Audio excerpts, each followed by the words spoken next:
Hello. My name is Elaine Human-Gurian. I usually start with thank you for entrusting me or picking me. But the truth is, I demand that they give me this opportunity. It's my favorite thing to do. So first I want to talk about my chair.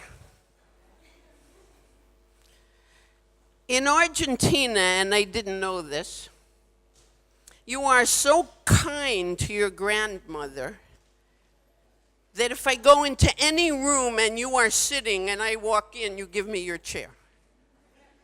Sometimes all of you stand up and all of you give me your chair. Now, I don't like chairs, and I'm filled with too much energy to sit. I would be a nervous wreck. But if you gave me a chair, thank you. And what this is, and it will go on for a while, that's why I want you to sit down, is an attempt to try and get this to feel like what just happened to you. So in the end, if you think you went to a different conference than I went to, stand up and protest.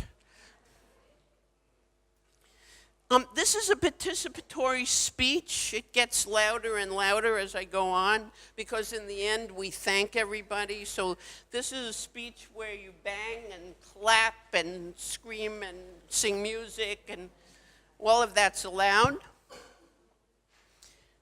I always start with I cry.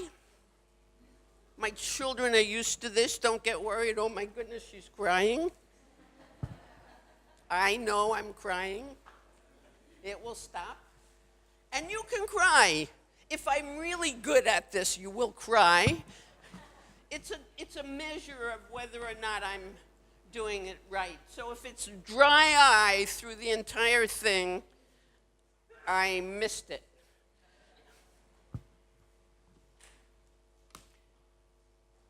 First of all, congratulations.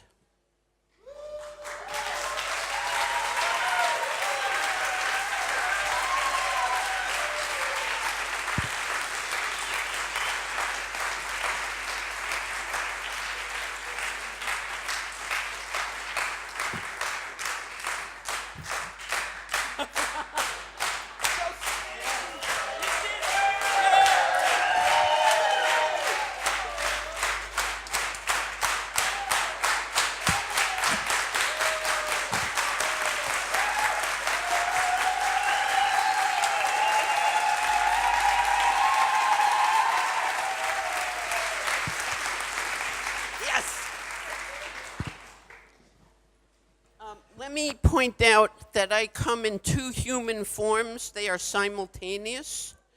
There's me, and there's Veronica.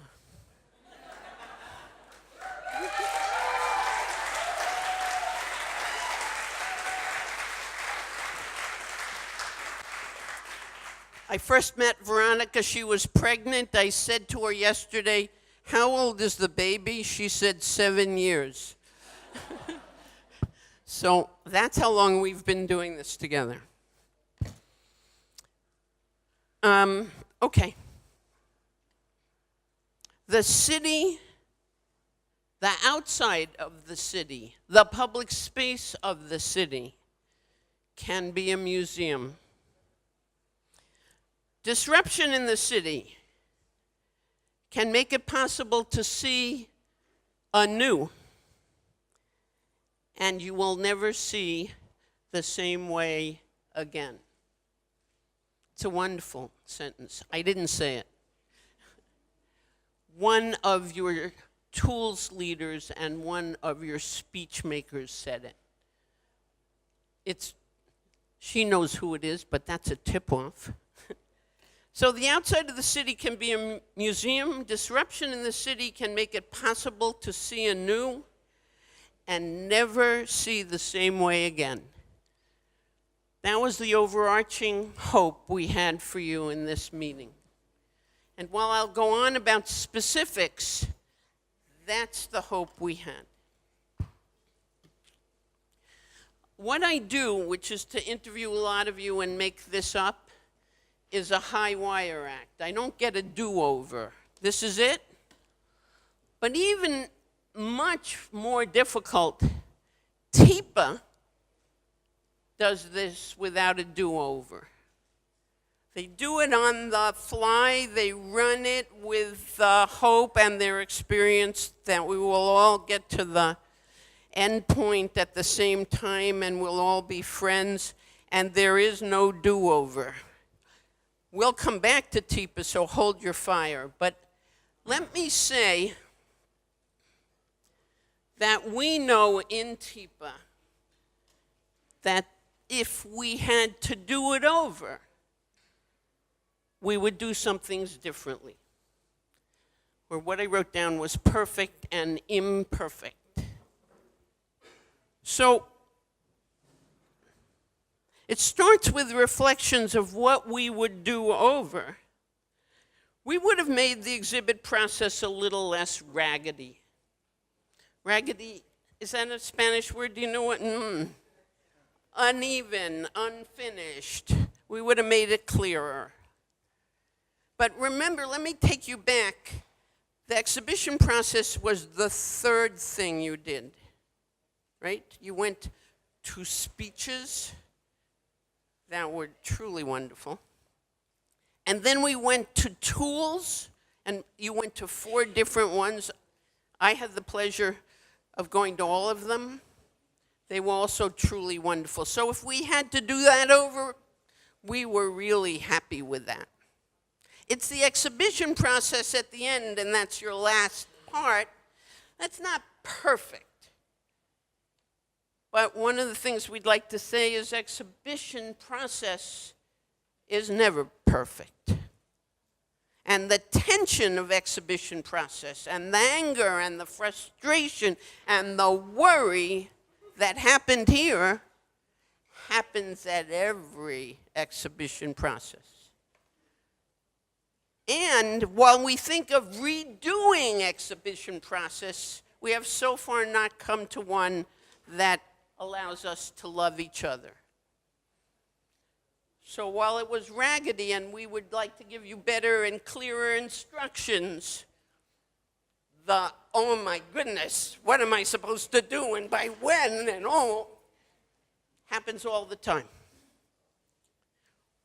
What we were hoping, and this is the distinction I need to make with some clarity.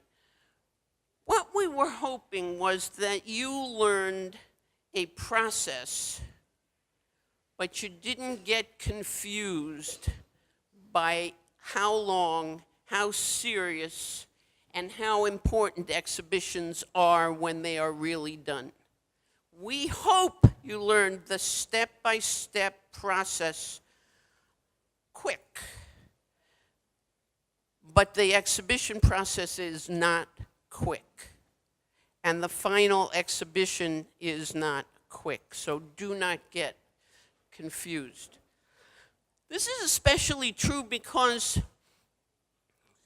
I got up very early every morning because I was so anxious. And those people who had to have breakfast with me said words like simmer down or take a walk or something.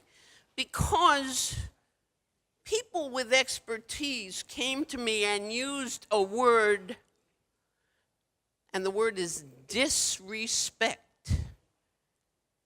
And they used that word with more than one of them. And in work that we do with other people, it's about the most arresting and important word. You disrespect me. And so it's not a word like blah, blah, blah. And I got told that part was disrespectful and that part was disrespectful. And I had to think about what does that mean? And I've decided that I think I understand it. So bear with me while I try to explain what I understand and later tell me what you understand. People have committed their life's work to doing pieces of the process we just did. And they don't want you confused that you have just done that process. What you have done is learned the sequence of that process and dipped your toe in it, but that's not the process. The process is long and respectful. And that first came up and was especially true when we told you to go out and talk to strangers. And we didn't train you to talk to strangers. And we didn't give you ways to talk to strangers. And your ability to interact with strangers was the ability to disrespect both the process and the people you were both talking to and not talking to. We need you to pay attention that we meant no disrespect, but the outcome was we were not prepared enough and serious enough about that. And that's a serious lesson for me, who does this for a living, but should be a serious lesson for all of you. Talking to strangers is a complicated and respectful process and not casual. And we used it in a casual way because we wanted you to know that you have to do it and it changes the way you do things. But of itself, it was not respectful enough. And that was true about content. We gave you 4 pages of what is really a complicated issue. That's not how that part's done either. People are scholars. They synthesize. They work for a long time. And that was true also about the cardboard and the paper we gave you. People who do this for a living carefully choose what they do. So I want to move, we meant no disrespect, but I want us to move from the understanding that what we learned was the sequence and you did brilliantly, but that is not the process. I mean, that is the process, but that is not the timing or the seriousness with which the process is engaged in. And we hope that that distinction is made. And while I do that, let me talk about the distinction between the art students' work and our work. The art students' work, which is beautiful, and congratulations to the art students, and are they here?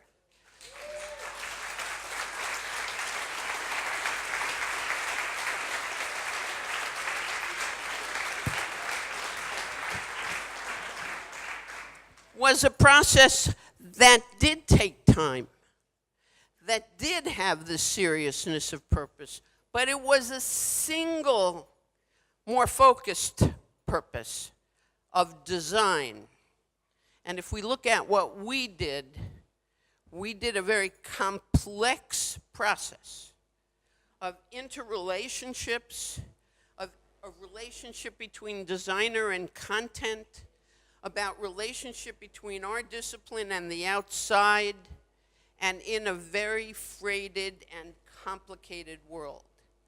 So the fact that our process was about a suggestion and their process was about a product makes these processes both valid but not the same. We wish we had put a whisperer, a translation whisperer in each of your rooms, so that those of you who were bilingual didn't have to do that all the time, and eventually we did that. I hope you saw that we were huddled in different places and talking very seriously with each other. What we were doing is trying to fix what we were recognizing as not working. So eventually you got a translation whisperer, and I hope that worked better.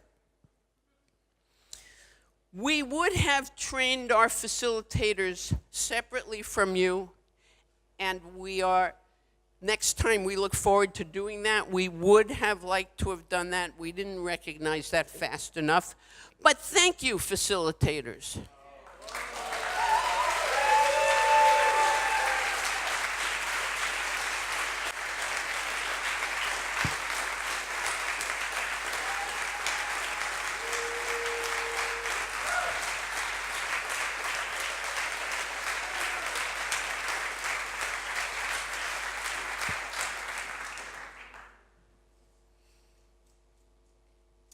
We would have integrated the tools workshop more intentionally into the exhibition workshop so that you used the tools you had played with in a more intentional way.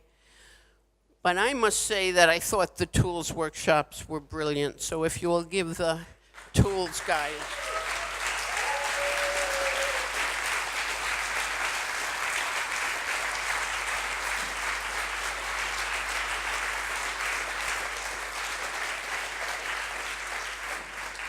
But what happened? What happened in our less than perfect exhibition process?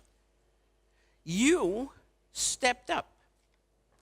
You took over. You worked on natural leadership and jobs separation. And you, without hierarchy, made it possible for all of that together. You were the leadership. And we in TIPA are grateful.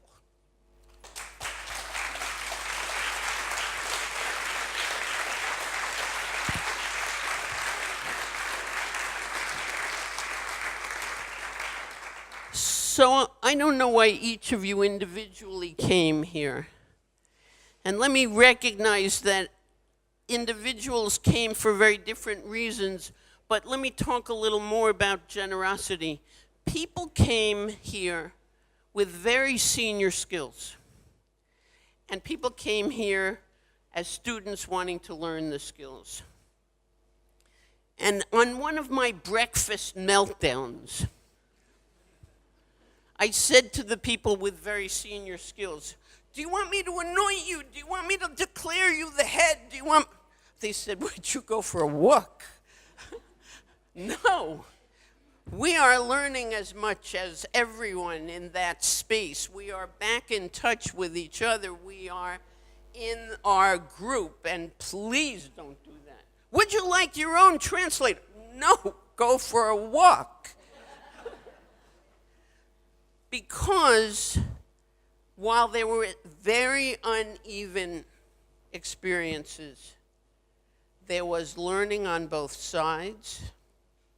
There were things people were taking away, and the generosity of teaching each other, regardless of your experience, was amazing. So thank you for that kind of generosity.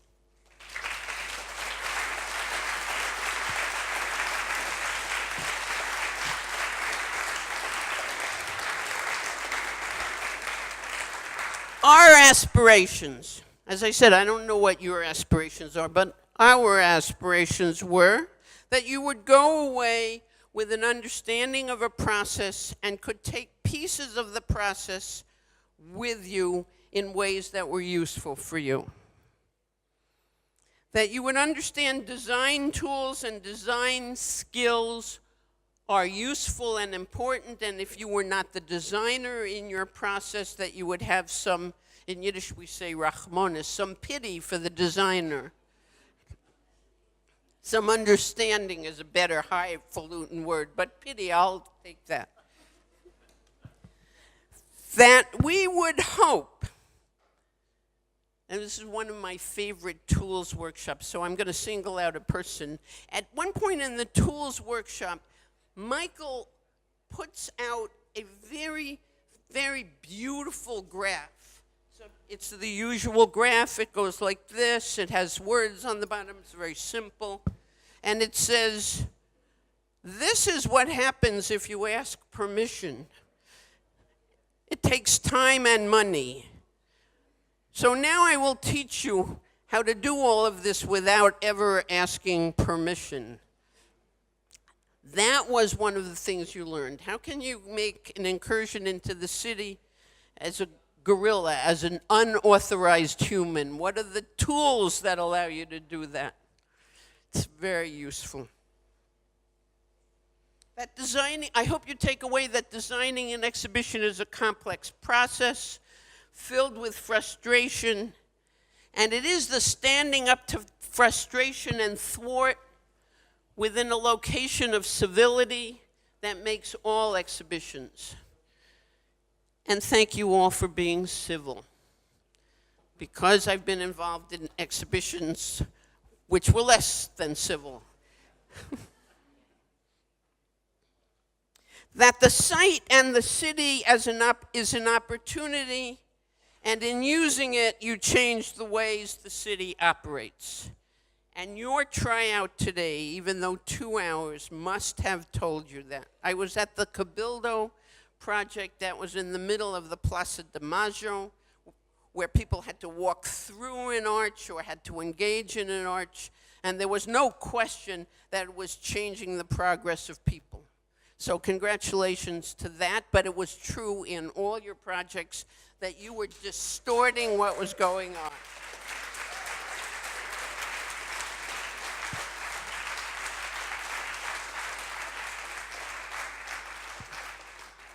That public space is important in the urban dialogue. And public space, as those of you who listen to me, is guaranteed. Public peaceful assembly is guaranteed, and public space, the interstitial tissues of a city, is the underpinning of civic peace. It isn't, oh, it's outside. It's the glue that holds the city. And the glue is much more important than you think, because as strangers see each other and they don't get killed, and I don't mean that metaphorically, we walk out, we trust that we'll get to where we're going, people pass us, we're making a distinction, and we get there safely. We have put a place in our brain that strangers could be our friends, but are not a threat. It's the piece before you recognize strangers and talk to them, and I think it's the foundation of urban peace. And so what you were doing has a very large intervention for me. That the collaborative process itself could be pieces of learning that you could take home to use. And most especially, that the collaborative process in a multicultural endeavor teaches you something that I learned long ago and was forcibly reminded here and had forgotten. The process we taught you is culturally dependent. And in many ways, you just saw an Anglo-Saxon process. Every culture has a process that's different. Every culture needs to be changed.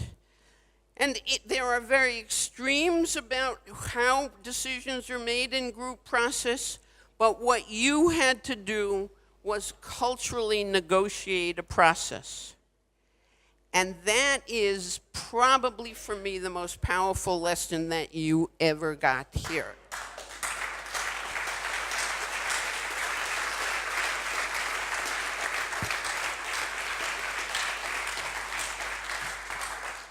And somebody said to me that in the translation, you began to carefully choose your words.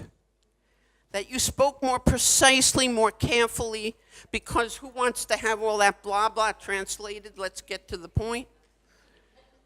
And you began to use your own language differently and more carefully than you would have.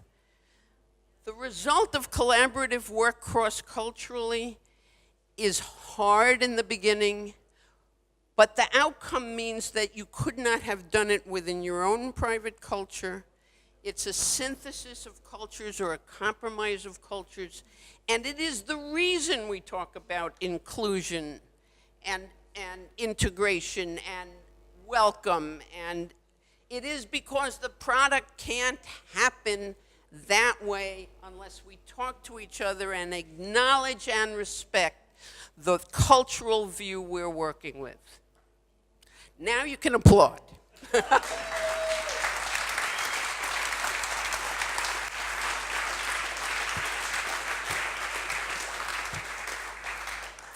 Our hopes are that you have new friends, and not only new friends that you came with from your culture, but new friends across cultures, that you've exchanged emails. Oh, they're acknowledging their friendship. You want to see them do that again?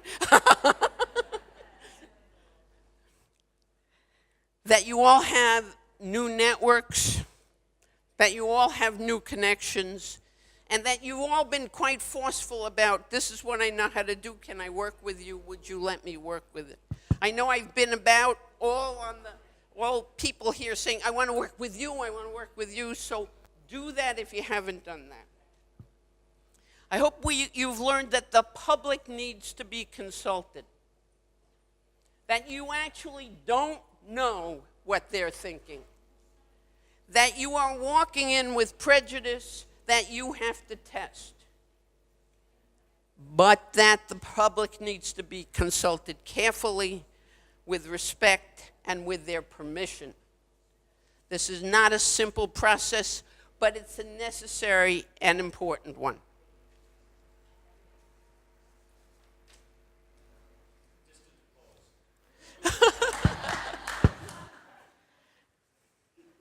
So what did I learn? I learned we're in a very complicated world now. When we started this process, the world was more understandable. And I've walked into this with such gratitude that here we have peace and kindness. Because out there in my country, in a world that I don't recognize, there is permission for outright racism without apology. And that was not true a year ago.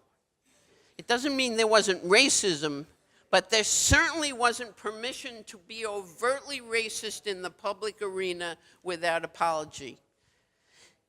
And let me say something for the Brits and the Americans. We have no experience about dealing with the kinds of governments we have just elected. And we look to you in Latin America who have survived and rebuilt democracy to help us.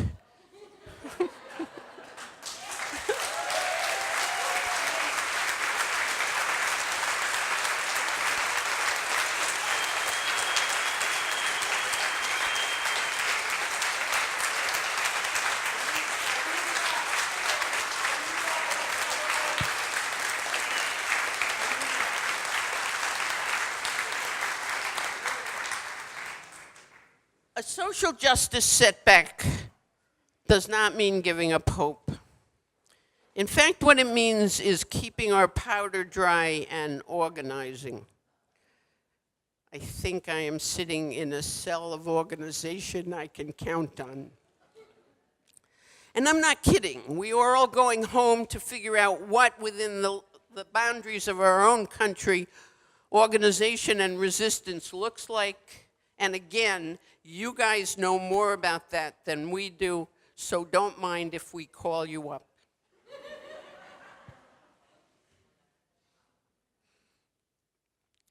I want to talk about criticism. The people who work in TEEP are the most undefensive people I know about criticism. You rush up to them and you say, I have a good idea and this is going badly and what if? And they say, okay. But criticism has a place in the hierarchy of our kind of intellectual world that is of itself a good thing. I am a discerning critic. I have to tell you that when we open museums and we get 96% right, and the critics in the newspaper are really proud of themselves to tell us the 4% we got wrong, and we hurt the feelings of the people who worked their heart out to get 96% right, it is not a kindness. So thank you all for the criticisms that allowed us to fix things. Thank you for the ideas that you came to us with. I know how to make it better.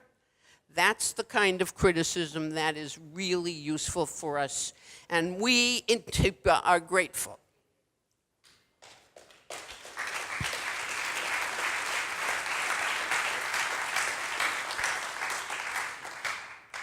So I wrote down something, and then I crossed it out, and then I wrote it down again, and so I'm going to say it. What do we wish you as you go back to your place before you came here? And what I wrote down was Godspeed. It's a very old-fashioned term, and most of us, or many of us, or some of us don't believe in God. So what does Godspeed mean? But it means our hope that you have safe passage home, that you go home changed, but in a way that's useful for you, that you go home with the knowledge that you have friends here, all of us, who have your back. Ask all of us. Call on all of us. Write to all of us whenever you think, I need to know something. I think she will know. Good. We are all now a new invented family, and we are all in it together. And we're leaving with the knowledge that each of us brings something to the table. And we hope you go away with a new confidence. It does not matter about experience. Experience comes by doing it over and over again. What you bring to the table is your heart and your honesty, and we have recognized that.